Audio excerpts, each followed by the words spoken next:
Hello everyone and welcome to my channel. In this video I'm going to show you that how you can troubleshoot your Windows 11 using Windows 11 settings. So the first thing, we need to go inside the settings so I can show you how you can troubleshoot everything that we have inside our PC. So we are going to use the Windows key and I to bring the settings of Windows 11. So as you can see, when we are inside the settings, as you can see by default this systems selected.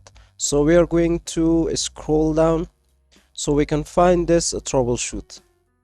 So this troubleshoot options, you can just select this don't run any, or you can select this ask me before running, or you can run automatically then notify me, and also you can select this run automatically don't notify me.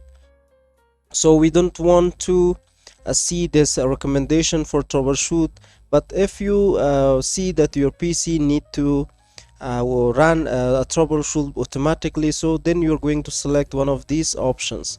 But if you select this ask me before running, also it's going to recommend you, but it's going to ask you before it's going to run or troubleshoot. And here as you can see, if I'm going to click at this recommended troubleshooter history, so it's not going to show me anything because I didn't run any troubleshoot settings in my PC, so I didn't see any history here. So when you're going to run any troubleshoot on your specific app on your Windows, so this history is going to be filled, and you can just go to this recommended troubleshoot history and you can see that. So here as you can see, we have other troubleshooters. So if I'm going to click inside this, as you can see, it's going to show me this internet connection, playing audio, this printer, Windows update, and also as you can see, we have this Bluetooth camera and connection to workplace using direct access, and incoming connections. As you can see, keyboard, network adapter, power. So it means that we can run troubleshoot for different app that we are using inside our Windows. So sometimes it happened that you're seeing some problem with your share folder, so simply you just need to go to the settings of Windows 11 and you just need to click on the troubleshoot or other troubleshooters, and here you need to run the troubleshoot. So let's try to run one of the app that we are using here. As you can see, for the internet connection, so maybe there's a problem with the internet connection, so I'm going to run this. So as you can see, it's going to detect the problem and it's going to solve it, and then it's going to come up with the results.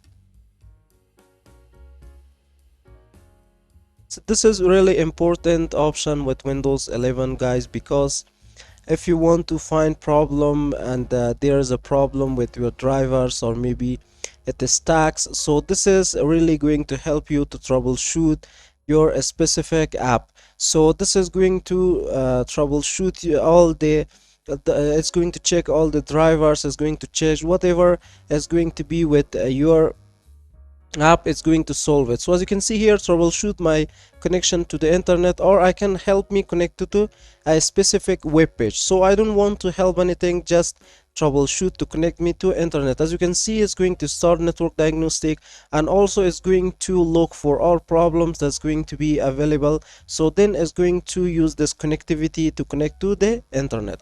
As you can see, for the printer, for the playing audio, it doesn't mean that if your printer doesn't connect it and you run a troubleshoot on that, so it's not going to find anything, or it can find the connection to that printer. So it means when you're going to see some problem, as you can see here, the remaining repair require administrator permission. As you can see, we have to click yes to solve the problem. As you can see, close, we can close, or we can try the repair and as an administrator. So we are going to run as administrator, so we can find the problem and we can close that. As you can see, the troubleshooting couldn't identify the problem.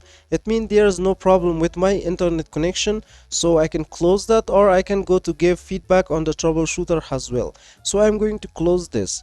So as you can see, for every app that we are using here, for the Bluetooth or for the camera, you can run that troubleshoot to find the problem, and this troubleshooter is going to help you to solve your problem. So this is how we can use this troubleshoot with Windows 11. So hope this really help you guys, and if you find this video helpful, don't forget to subscribe to the channel, and also if you want to stay tuned about our future videos and uploads, hit the bell icon as well. So see you guys until next video.